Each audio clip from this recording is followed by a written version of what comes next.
자, 그 두 번째는 우리가 18장에 나오는 그 용서하지 않는 종의 비유라고 하는 이 비유에 대해서 살펴봅니다. 우리가 아까 제가 첫 시간 서론 때 좀 말씀드렸습니다만은 마태복음은 율법을 많이 강조하는 책이죠. 율법의 중요성도 많이 얘기하고 율법을 지켜야 된다. 그다음에 실제로 율법적인 내용도 많이 얘기하고, 지금 제가 말씀드린 율법은 다 좋은 의미에서 율법입니다. 하나님의 뜻, 우리가 올바르게 살기 위해서는 이렇게 살아야 된다고 하는 하나님의 뜻이라는 의미에서 율법입니다. 율법주의와는 전혀 다른. 그래서 마태는 율법을 굉장히 강조하는 사람인데, 뭐 산상설교도 어떻게 보면은 다 올바른 삶에 대해서 가르친다고 볼 수 있거든요. 그러나 율법이라고 하는 것은 율법만 강조해 가지고는 율법을 지키게끔 만드는데 성공하지도 못합니다.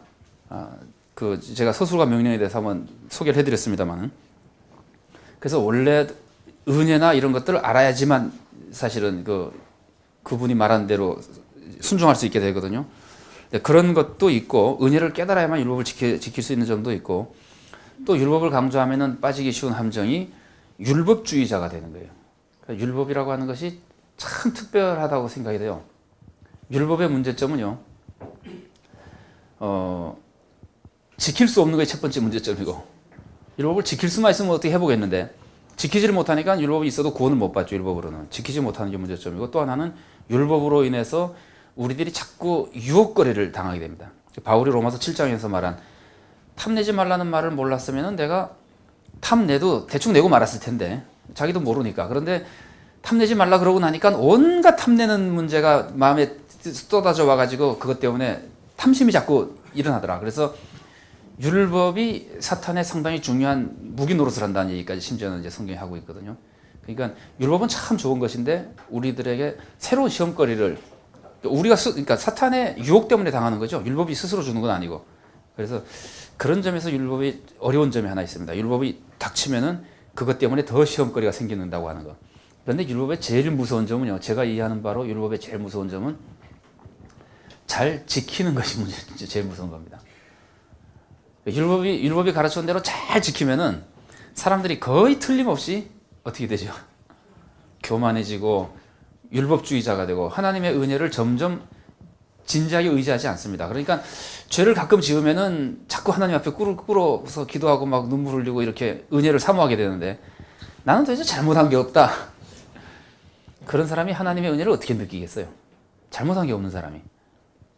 잘못한 게 있어도 문제는 그 율법의 한계 내에서 스스로 잘못한 게 없다고 생각하기 때문에 은혜를 못 깨달아요. 그러니까 율법의 제일 무서운 함정은 잘 지키는 사람에게 있다고도 볼 수 있습니다. 좀 조금 역설적인 표현이지만, 잘 지키면은 하나님의 은혜에서 멀어지고 율법주의에 빠지면서 자기가 그것으로 인해서 모든 것을 할 수 있는 것처럼 착곡을 일으키게 되는데, 그래서 그리고 이제 정죄하기 쉬워지고, 그래서 이 마태복음도 그 율법주의의 위험을 잘 알기 때문에 율법을 강조하면서도 그 율법과는 다른 각도에서 하나님의 은혜나 용서의 은혜 같은 것들을 독특하게 가르쳐줍니다. 여러분, 복음서에 그 포도원 일꾼의 비유라든가 용서하지 않는 종의 비유 같은 거는 마태복음에만 나오는 거 아니에요.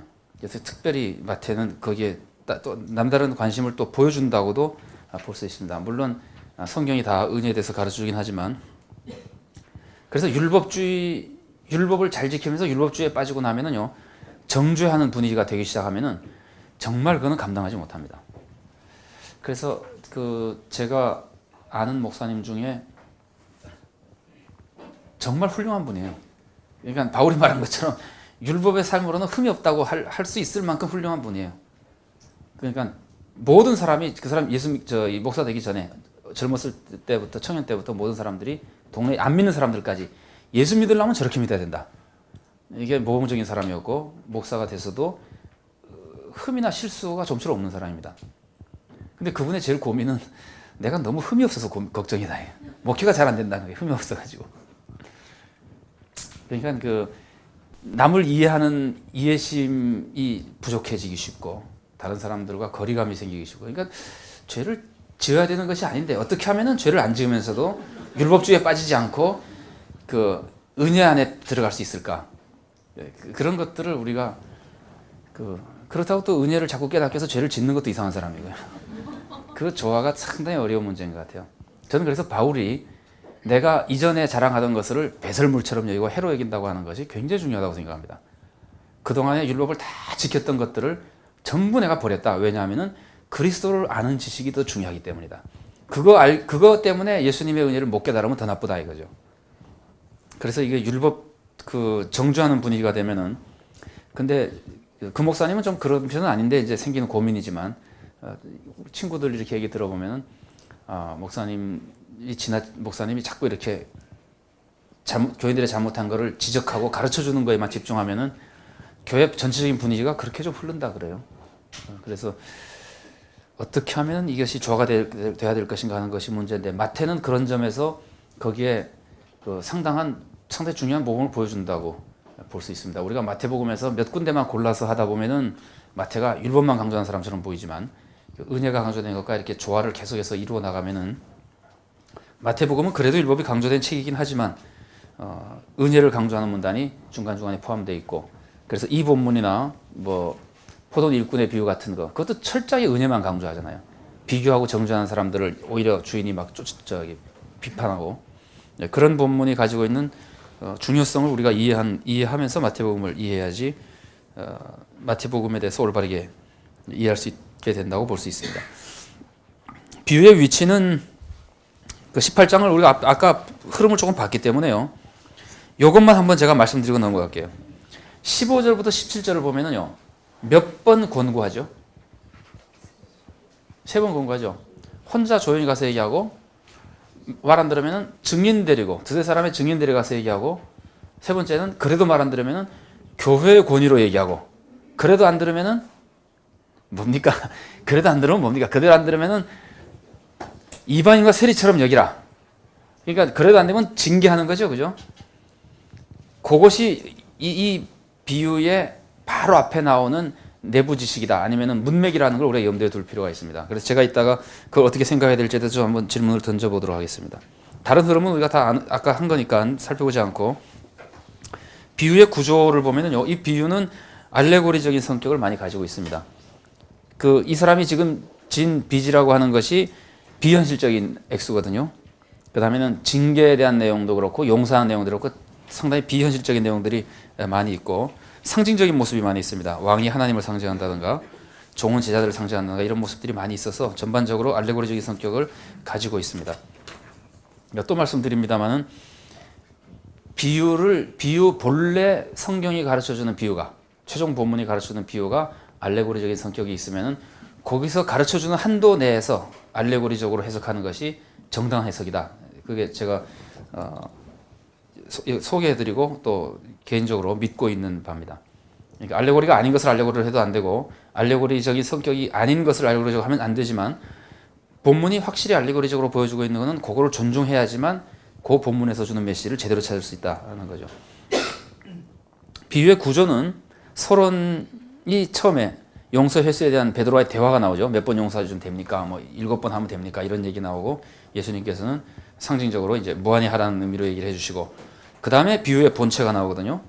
비유의 본체는 3가지 장면으로 구성되어 있는데, 여기 지금 그 자료에 나와 있죠.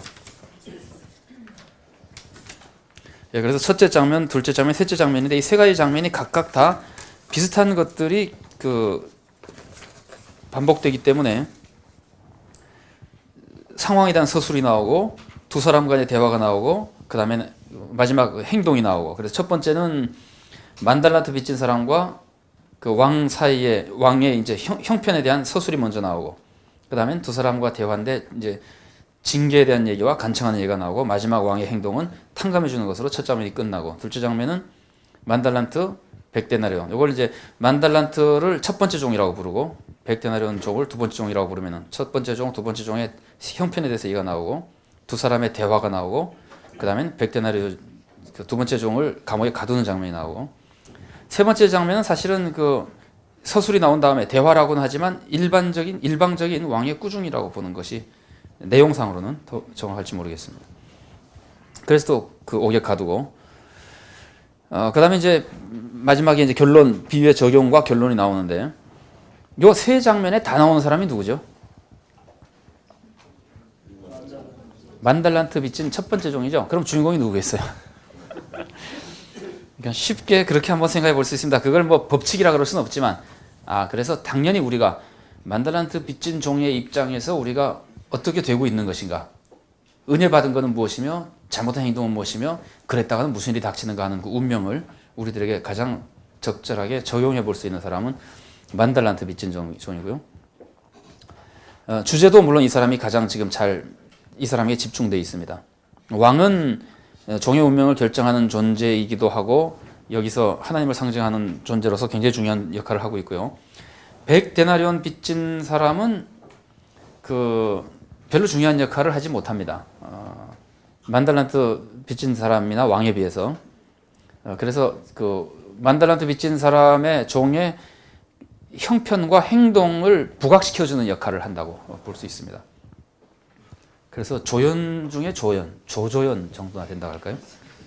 그 다음에 일러주는 종 있죠. 왕에게 가서 이러하는데 뭐 하고 왕에게 고발하는 사람은 단순한 이야기의 요소라고 보는 것이 더 좋을 거라고 생각됩니다.